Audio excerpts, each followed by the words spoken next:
गुरु की आज्ञा पाकर के बामन जी नर्मदा नदी के तट पर पहुंचे जहां राजा बलि यज्ञ कर रहे हैं। आहा, जैसे ही राजा बलि ने देखा, स्वागतम ते नमस्तुभ्यं ब्रह्मण किं करवाणि ते।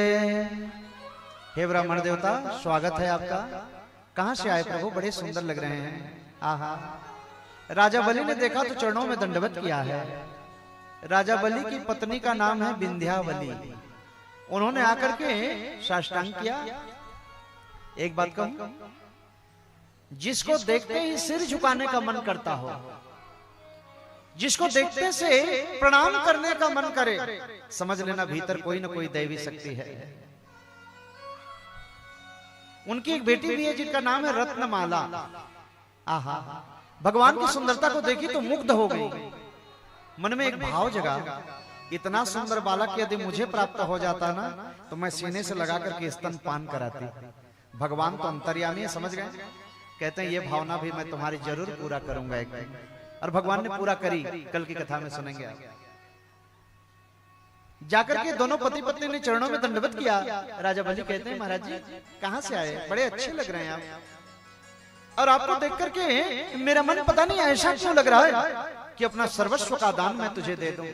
राजा बलि मतलब बामन भगवान मन ही मन मुस्कुरा रहे हैं। तेरा सर्वस्व ही तो लेने आया हूं, जरा मौका तो दे मुझे। आहा, गुरुजी से पूछ रहे, गुरुजी ये बोलता क्यों नहीं? बोले अखंड माला जाप चल रही, कैसे बोलेंगे? ऐसा भजनानंदी तो मैंने आज तक नहीं देखा। भाव तो और बढ़ गए। जैसे माला पूर्ण हुई, कहते हैं अच्छा जी आपको बलि कहते हैं महाराज? बोले हाँ जी, इस दास को बलि कहते हैं। आपके जो दादा परदादा जिनको मैं जानता हूं नाम से, बड़े दानी बड़े प्रतापी रहे, और उनके कुल में आप आए हैं प्रभु, क्यों ना दानी कहलाएंगे? बलि भी चकरा रहे हैं। 52 अंगुल का बौना सा ये छोटा सा बच्चा पूरे मेरे खानदान को जानता है। कहते हैं माता पिता से बहुत सुनी आपके बारे में। राजा बलि कहते हैं वही तो, क्या दे दूं मैं आपको?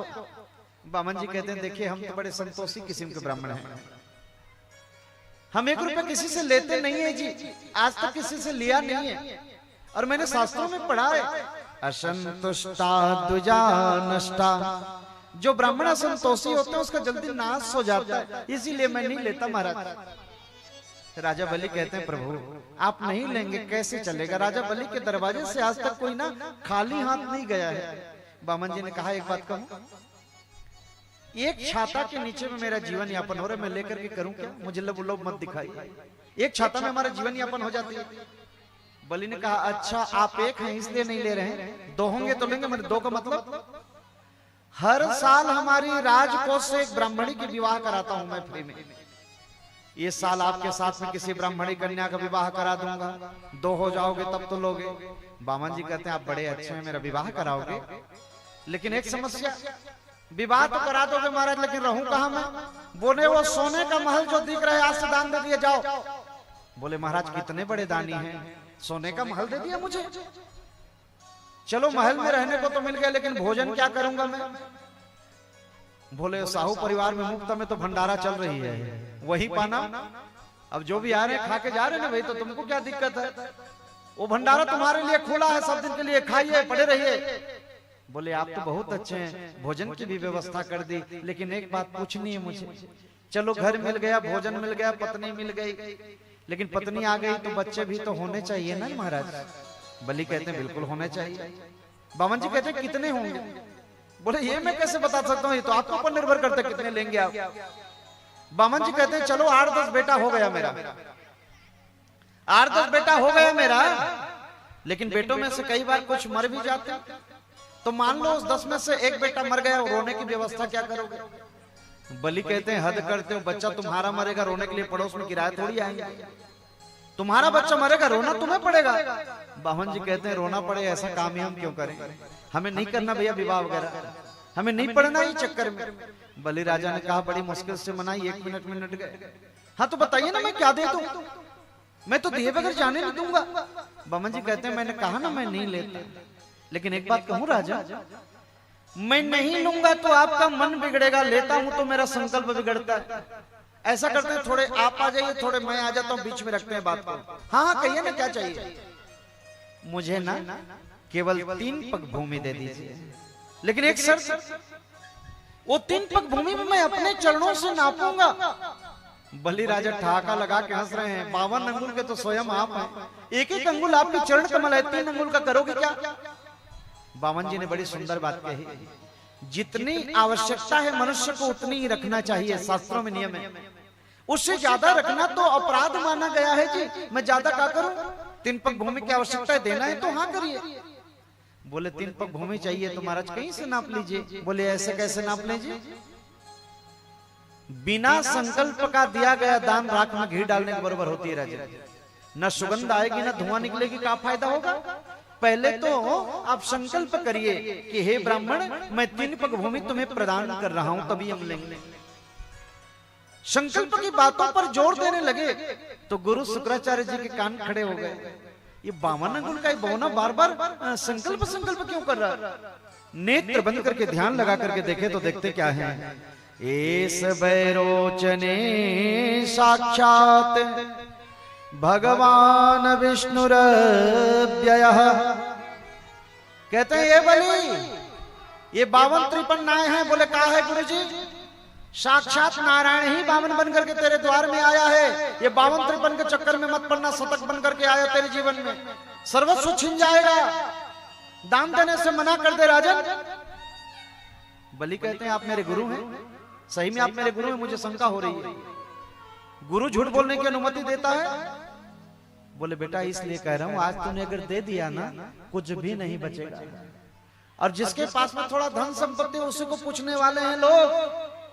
किसी गरीब आदमी के घर में किसी मेहमान जाते हुए देखे हैं? तेरा सर्वस्व छिन जाएगा, कोई नहीं पूछेगा। मत दे, दान देने से आज भर मना कर दे बेटा। राजा बलि कहते हैं ना गुरुजी, पहले तो आप कह रहे थे साधारण ब्राह्मण हैं, अब कह रहे हैं साक्षात नारायण हैं। आज तो मेरे दोनों हाथ लड्डू में है प्रभु, मैं बिल्कुल नहीं चुकूंगा। बोले क्यों? राजा बलि कहते हैं सुनिए, एक सेठ और उनकी पत्नी है, दोनों का बाल बच्चा तो हुआ नहीं। एक दिन दोनों ने मन बनाया कि तीर्थ यात्रा करने जाएंगे, तो घर में एक छोटा सा नौकर, उन्होंने दोनों ने घर में ताला लगाई और चाबी दे दी। कहते हैं बेटा संभाल, हम आएंगे तो देना, घर की रखवाली करना। और दोनों पति पत्नी तो चले गए जी तीर्थ यात्रा के लिए। 6 महीना बाद जब वापस आए तीर्थ से, नौकर को कह रहे बेटा चाबी दो, हम आ गए। नौकर कहता मैं नहीं दूंगा। बोले क्यों? बोले 6 महीने मैंने रखी ना जी, तो मेरा होगा ही तो। बलिराजा कहते हैं आप बताइए, उस नौकर को वास्तविक में चाबी देनी चाहिए कि ये बोल रहे हैं वो ठीक है? गुरुजी ने कहा ये तो बिल्कुल ठीक नहीं है, मालिक आ गए हैं तो नौकर की क्या होगा, चाबी तो दे देनी चाहिए। बलिराजा कहते हैं वही तो मैं आपको समझाना चाहता हूं।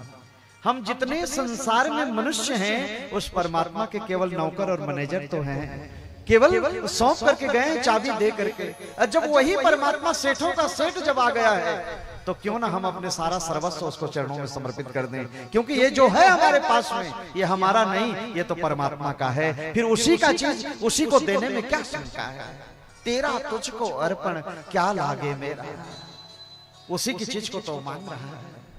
आज मेरे प्रभु, जिनके पास में सारी दुनिया मांगने के लिए जाती है, तड़पती है, वही मेरे जगत के नियंता मेरे दरवाजे पर मांग रहे हैं। मैं आज बिल्कुल नहीं चूकूंगा महाराज। बामन ने कहा वो बलि, ये कोने में जाकर के गुरु चला गुड़ गुड़ गुड़ क्या लगा रखा है रे? दान करना है तो हाँ करो, नहीं तो हम जा रहे हैं, समय नहीं है। बलि कहते हैं महाराज क्षमा करिए, अवश्य दान करूंगा मैं। दान करनी है तो संकल्प पत्र उठा।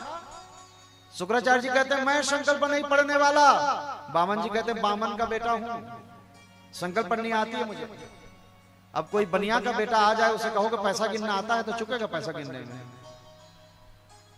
बिना थूक लगाए सारा पैसा गिनेगा वो। ब्राह्मण का बेटा है, संकल्प पढ़ने से थोड़ी चुकेगा। कहते मैं ब्राह्मण का बेटा हूं महाराज, संकल्प पढ़ने आता है। संकल्प पात्र उठा, संकल्प पात्र उठाई। संकल्प पात्र में जो छिद्र होती है ना, उसमें मेंढक बन करके घुस गए शुक्राचार्य जी, जल ही नहीं गिरा।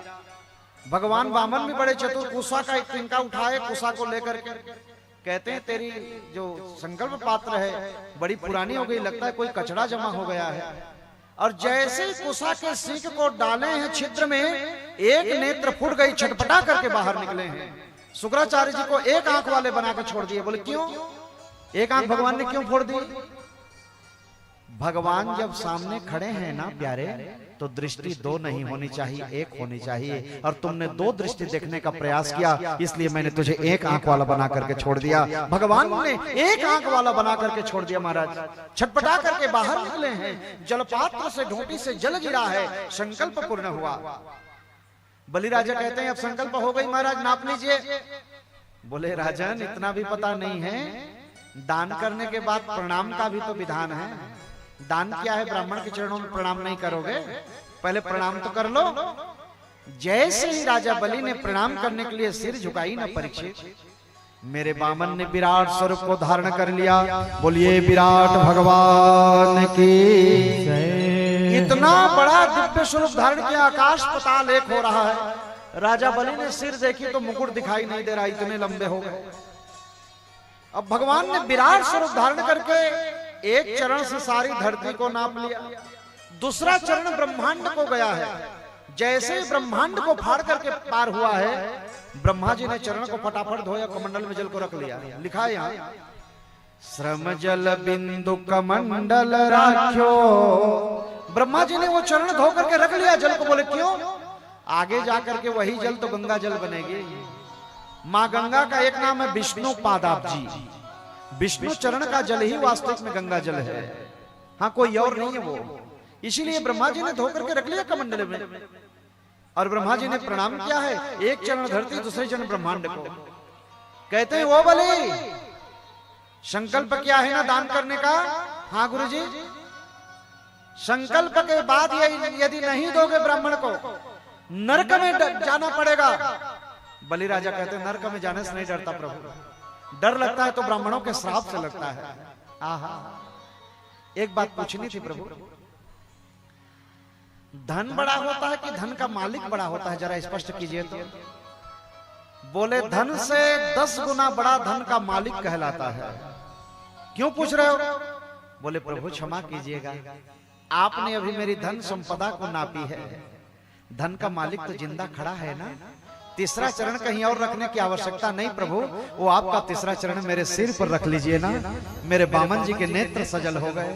कहते हैं बलि मैं छलने तो तुझे आया था, लेकिन तूने मुझे छल लिया। तेरा सर्वस्व छिन गया दान करते करते, तेरे मन में घबराहट नहीं हुई? दान करते वक्त मन में घबराहट नहीं होनी चाहिए। तेरी सर्वस्व छिन गया, डर नहीं लगा? बोले ना प्रभु, ये जो सर्वस्व है आपका ही तो है, और मेरा सौभाग्य है कि आपने मेरे सिर पर पांव धरे हैं प्रभु। नेत्रों से अश्रु बह रहे हैं। बामन जी कहते हैं बलि मैं तेरे दान से संतुष्ट हूं। सुतल लोक का राज्य मैं तुझे प्रदान कर रहा हूं, जिसके लिए सारी दुनिया तरसती है। नहीं चाहिए प्रभु, आपके चरणों की सिवा मुझे कुछ नहीं चाहिए। बोले ले लो राजन, देने का मन है। आप इतना कह रहे हैं तो ले लूंगा, लेकिन एक शर्त, जिस किसी दरवाजे से बाहर निकलूं और जिस किसी दरवाजे से भीतर जाऊं, हे प्रभु आज के बाद केवल आपका दर्शन पाऊं मैं, तभी तो मैं लूंगा। बामन जी कहते हैं अच्छा तेरे चपरासी बन जाऊं। अब किस दरवाजे से निकलेगा, कहां से जाएगा, मैं डंडा लेकर के खड़ा रहूं तभी तो बनेगा।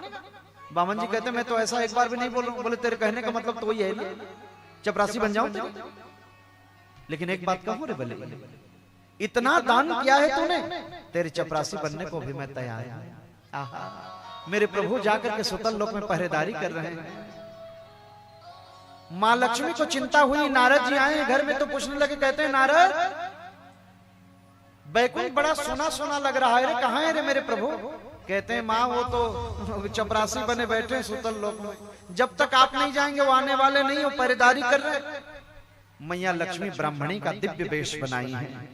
जाते जाते बहुत 3 महीना लग गए, जाते जाते श्रावण की ठीक पूर्णिमा के दिन पहुंचे।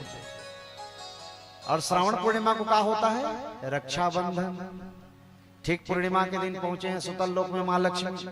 राजा बलि को देखे तो कहते हैं भैया, अब ये सोच रही है मेरी तो बहन कोई है ही नहीं, लक्ष्मी मैंने फिर चला, भैया मेरे कोई भाई नहीं है, रक्षाबंधन का दिन है, आप कहें आपकी आज्ञा है तो आपके हाथों में रक्षा सूत्र बांध दो भैया। राजा बलि ने कहा बहुत सुंदर अवसर पर आई है बहना, मेरी भी कोई बहन नहीं, आप बांध दे। माँ लक्ष्मी ने बड़ी सुंदर धागा बांधी है। अरे एक बात कहूं, बहन लोग जब धागा बांधते हैं तो बदले में कुछ न कुछ देना भी पड़ता है। बलि ने पूछा क्या दे दूं आपको? सुतल लोग का राजा हूं, मांग जो चाहिए मांग आज। बहन जी ने कहा भैया मुझे शर्म आ रही है। अरे अपने भाई से मांगने में कैसी शर्म? तेरे मुंह से निकलने की देरी नहीं होगी, मैं पूरी करूंगा, बोल क्या चाहिए तुझे? भैया कैसे मांगू? अरे पगली तू मेरी बहन है, भैया बोलती है ना, मांग क्या चाहिए? मैया लक्ष्मी कहती है भैया आपको यदि देने का मन है ना, वो आपकी जो पहरेदारी कर रहा है डंडा लेकर के, वो चपरासी वही मुझे दे दे। बलि ने कहा उसका तो क्या करेगी? मैया लक्ष्मी कहती हैं वो साधारण चपरासी नहीं है प्रभु, वो साक्षात मेरे नारायण हैं। मेरे नारायण चतुर्भुज स्वरूप लेकर के खड़े हुए हैं। माँ लक्ष्मी अपने स्वरूप में आकर के खड़ी हो गई। बलि राजा दंडवत प्रणाम कर रहे हैं और उसी दिन से एक मंत्र आरंभ हुआ। उसी दिन से हमारे आचार्य जब बांधते हैं ना धागा, ये न बंधो बलि राजा दानवेंद्रो महाबला अतेन त्वां प्रीति बंधामि रक्षे मां चला। हे यजमान वही धागा मैं तेरी हाथों में बांधने जा रहा हूं। कौन सी? बोले जो लक्ष्मी मैया ने राजा बलि के हाथों पर बांधी थी, और वही लक्ष्मी नारायण भगवान सदा तेरी रक्षा करें, सदा तेरी रक्षा करें। ये मंत्र का भाव। आहा